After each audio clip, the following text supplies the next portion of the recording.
Are you ever curious of what lies in the dark web? Do you want to discover as you go deeper and deeper upon layers of files and onion links? Well then, let's check out the Dark Web Archive.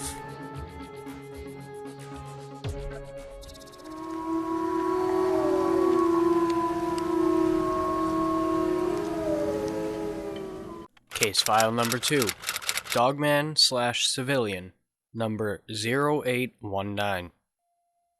Initial victim is an autistic male of 9 years old. Severe anxiety around strangers.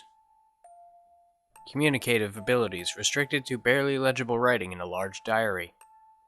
Secondary victim is the child's mother. Father's whereabouts unknown. Not important to this case. 3 weeks prior to the incident, she purchased an emotional support animal to see if it would alleviate her child's anxiety issues. Location is a lifestyle block in the state of Montana. The land is family-owned and was seldom in use. Financial information was further obtained in the process of our investigations into the event, and deemed inconsequential, but recorded for the sake of necessity.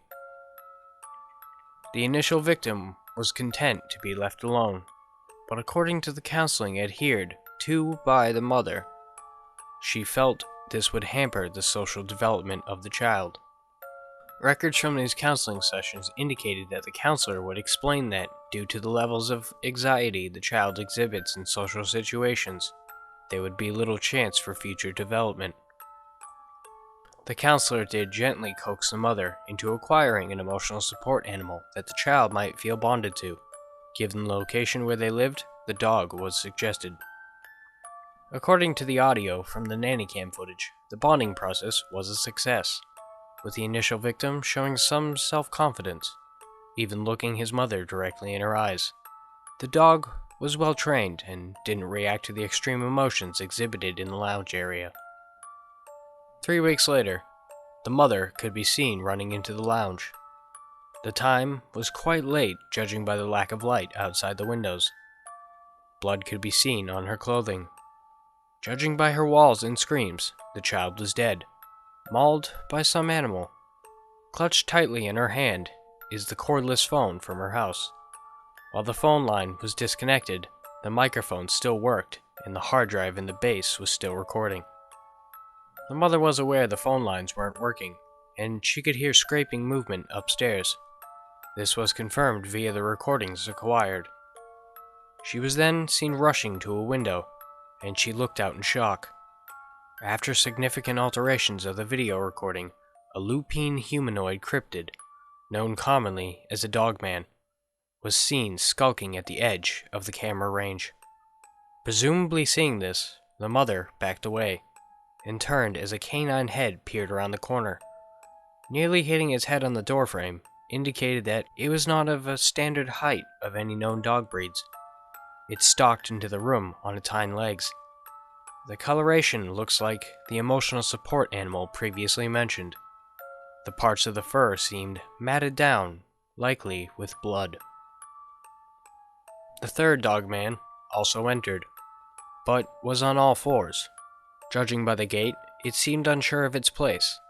This could be attributed to the polished wooden floor. The secondary victim was frozen in fear when she saw the two cryptids. The attack was swift and coordinated. The one on all fours went low, while the standing one went high. Her death was quick. The third one joined the other two for the meal, after the standing one unlocked the door. They then walked to the door, opened it, and bounded off into the night. Police investigation came as a part of an initial missing persons report after the mother hadn't called her family. Police found the bodies, and they opened a homicide investigation. The case remains open. The bodies were diverted from the regular coroners to ones affiliated with this forum. Autopsy. Initial victim. Multiple bite marks to the arms and stomach area. Scratch marks from a large paw evidenced on the limbs.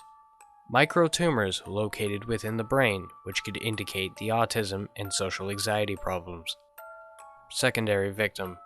bite wound on the ankle, severing an Achilles tendon, single bite mark to throat, evidence that stomach area was gorged.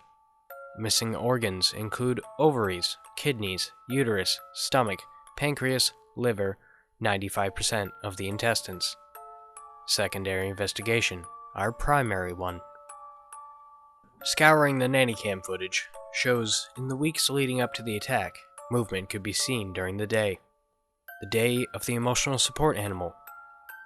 No anomalous movement detected. 5 days after the bonding, a Dogman cryptid could be seen creeping up to the house.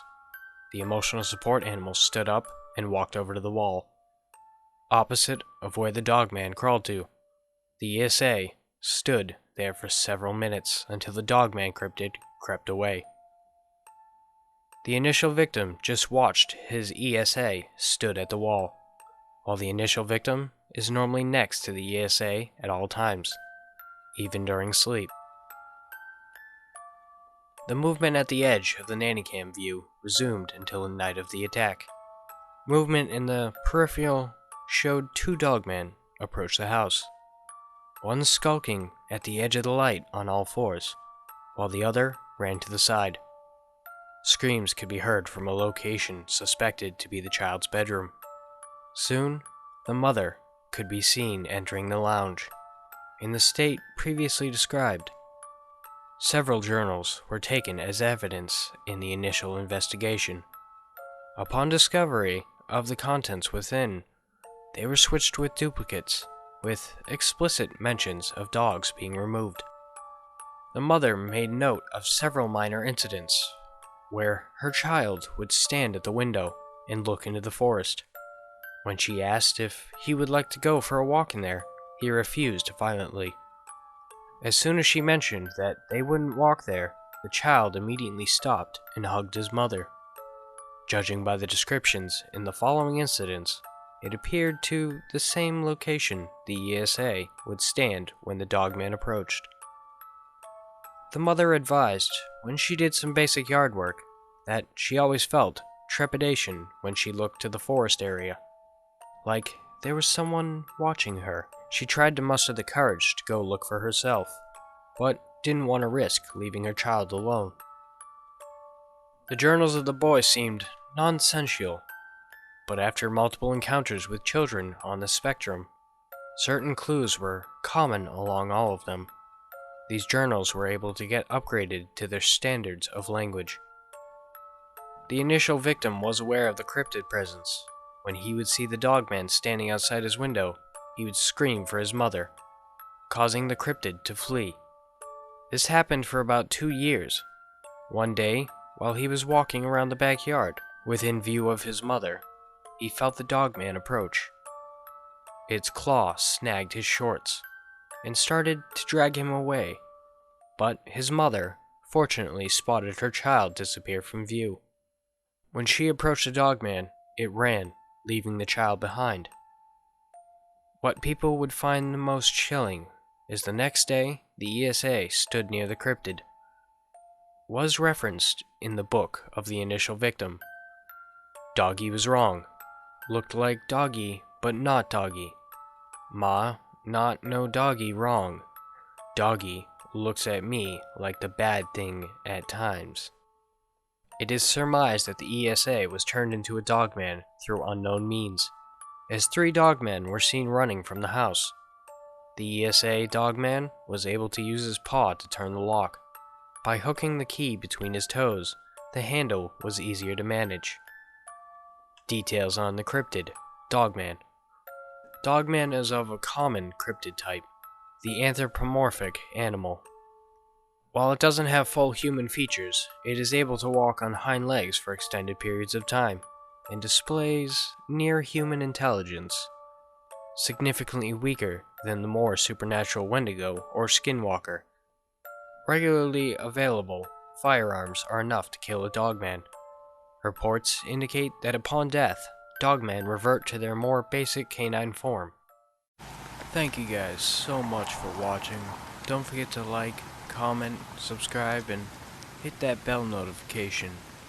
And I'll be back with case number 3 on Wednesday.